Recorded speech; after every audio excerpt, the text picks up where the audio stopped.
将青灵纳入自己的阵营后，萧炎一行人的阵容瞬间就强大了许多。紫妍瞥了突然变成队友的青灵一眼，冷哼道：“他那天晚上还想控制我呢。”青灵连忙解释道：“那是误会，因为自己有能看穿别人本体的能力。紫妍的本体很像九幽地冥蟒王族的人，所以自己才会出手的。”紫妍不听着解释还好，一听就更不满意了，自己才不是那些丑陋的没脚的东西。说完，紫妍似是想到了什么，突然补充道：“彩铃姐姐除外。”对于这两个小丫头，萧炎是又好笑又无奈，摸了摸怀中还在瑟瑟发抖的小兽，萧炎有些烦恼，怎么隐藏他的身份？小医仙直勾勾地盯着雪白小兽，表示自己有办法。萧炎见小医仙这样的女孩竟也对毛茸茸的小东西毫无抵抗力，一时间有些无语，但还是很顺手地将小兽递了过去。这小兽很懂窜进了小医仙怀中后就是一通乱蹭，惹得小医仙一阵娇笑。萧炎琢磨着，莫不是一头公兽吧？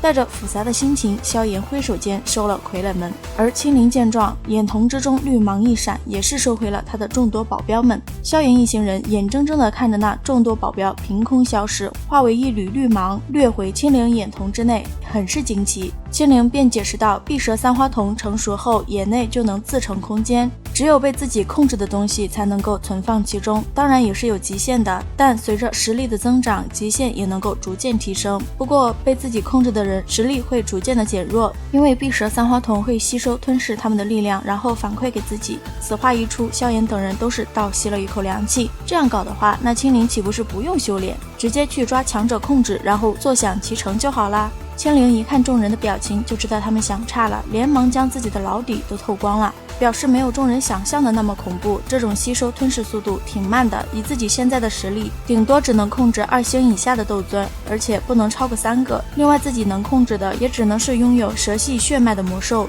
对于人或者其他魔兽基本无效，顶多只能起到一些辅助功效。与青灵交过手的萧炎很清楚，若不是自己灵魂力量远强于青灵的话，这点辅助功效就足以让自己阴沟里翻船了。萧炎抹了一把额头上的冷汗，看着青灵感叹道：“难怪你的实力提升的会如此之迅猛。”随后就招呼着惊叹到无语的众人，大摇大摆地离开了丹殿。只是萧炎望着眼前那错综复杂的通道，有些傻眼了。青灵看着萧炎呆愣的模样，没忍住笑道：“自己之前在遗迹内找到了一份简略地图，知道主殿在哪儿。”在青灵的带领下，众人很快就钻出了迷宫，抵达了主殿。主殿的中心位置有着10个巨大的光环，隐约间能够看见类似卷轴的东西存在。难道这些便是那所谓的天阶斗技？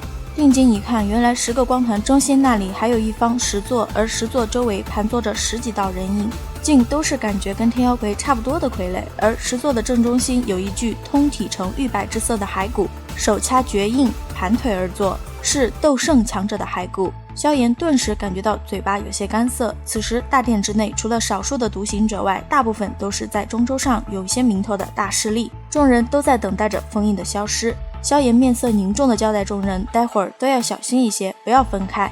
随后偏头冲着某个方向微笑拱手，一气呵成。原来是唐振领着焚炎谷的强者走来了。萧炎小友，来得早不如来得巧，这封印正变得越来越弱，恐怕不久后便是会彻底消散。唐振笑道：“唐谷主，难道这便是此行的目标？怎么会有10个之多？”指了指那光团，萧炎也笑道。唐振表示，那10个之中应该只有1个是真正的天阶斗技，至于谁能得到，那便是只能看运气以及实力了。唐振现在过来找萧炎所求的就是联手，二人都是聪明人，彼此心照不宣，有强者联手，萧炎的心思也变多了些。他想将那骸骨抢来为药老炼制躯体，若是骸骨入体能够助药老入圣，那么日后就不用再忌惮魂殿了。虽说现在狼多肉少，想分到一口都不错了，但人总要有些大胆的想法不是？等待封印消失的时间中，不断有着独行侠以及一些势力赶到大殿，只是一直不见魂殿的踪迹，这可不是他们的风格啊。萧炎正琢磨的时候，一贱兮兮的怪笑声传来了，是摘星老鬼。仇人见面可谓是分外眼红。萧炎盯着摘星空荡荡的右臂，关切地问道：“伤势全好了吗？”小医仙生怕这话不够扎心，幸灾乐祸地笑着说道：“嘿，这摘星老鬼现在变独臂老鬼了，小崽子，你竟然还没死！”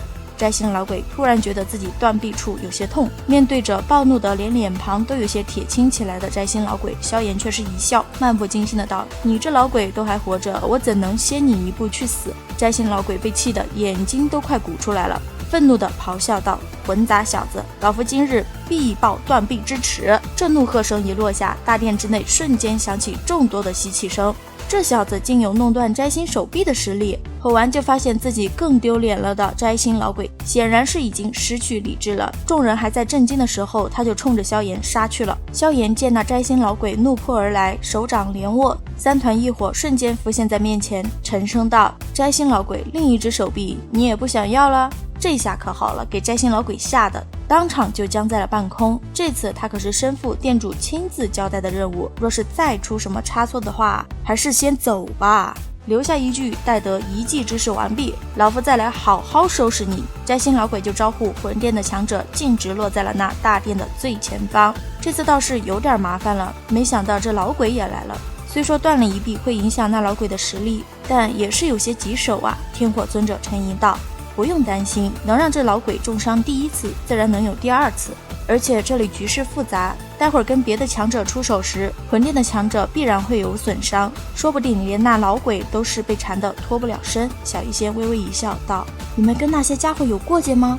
一旁的青灵小声地对着紫妍问道：“那是我们的大仇，以后也就是你的大仇了。待会儿打起来不要留手，杀一个是一个，以弥补你先前的过错。”紫妍拍了拍青灵的肩膀道：“他自认比青灵入伙早，说话也是显得老气横秋。”一旁的萧炎等人忍不住的失笑，青灵也是有些别扭，不过还是认真的点了点头道：“放心，既然是萧炎少爷的对头，那我肯定不会留情的。”你还是比较有觉悟的。紫妍满意的点了点小脑袋。其实此时的萧炎根本没把摘星老鬼这种货色放在眼里，毕竟9星斗宗时的毁灭火莲便能炸了这老鬼一只手臂，以萧炎如今的实力，这一火莲下去定能让这老鬼尸骨无存。萧炎有这个自信。